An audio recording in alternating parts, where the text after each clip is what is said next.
was magical. I mean, it was phenomenal to see the film again and hear the music played in total in a live version where you hear all the detail, all the beautiful texture of the orchestra playing in a symphony hall.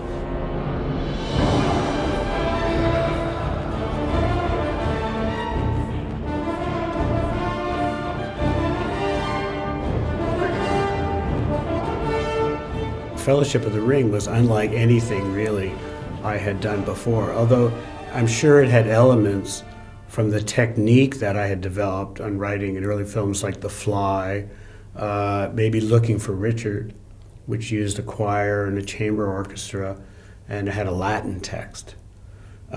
This piece is very much a choral piece. It very much is important that the lyrics of the singers are singing in Tolkien's languages, Quenya and Sindarin, Black Speech, Andunaic, Old English is used.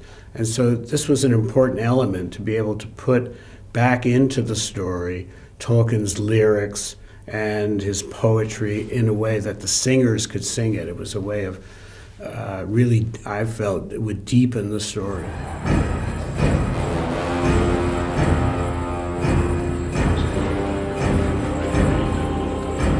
It was important for me that the music have a sense of antiquity, that have a historical reference to it, because the world we're describing is 5,000 to 6,000 years pre our history. And Tolkien also points the compass north, south, east, west. So I wanted to use instruments from the east, from the south, west, and north. And I use folk instruments from all these different areas, from taiko drums in Japan and Tibetan gongs, Chinese cymbals. In the South, African instruments of the reita and the nave flute, these Celtic instruments to describe the West, ancient Celtic sounds, some of the oldest music known.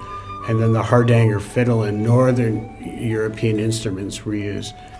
It was important to reflect his world in music, and that's really what I was trying to do. The score compositionally is steeped in 19th century writing, composition, and orchestration, hence the Bruckner and the Wagner and the Italian composers. But there's many modernisms in the score. There's lots of 20th century techniques and lots of things that I just, created myself just for the orchestral effect. In writing that much music, I experimented with a lot of different orchestration and percussion and sounds over the course of the production.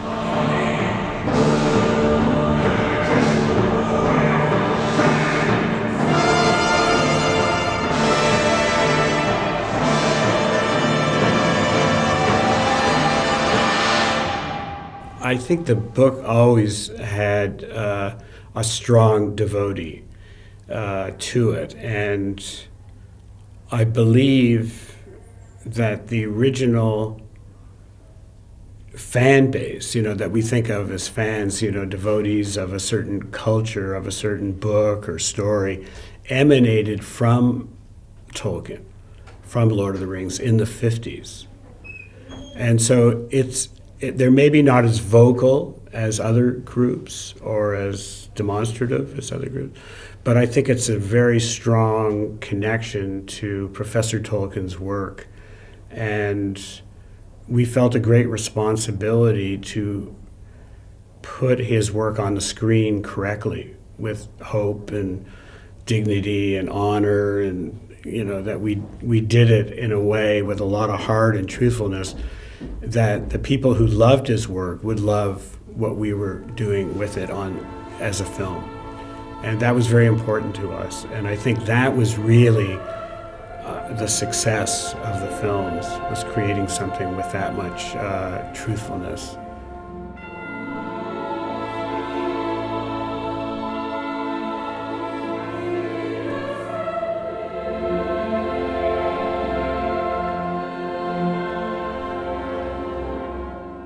And they talk about magic in films, and there's really a magic when the music and the image work well, and the storytelling is, there's something strong that happens. And I think occasionally it does, and you're thrilled when it happens. Yeah, it's what you're striving for.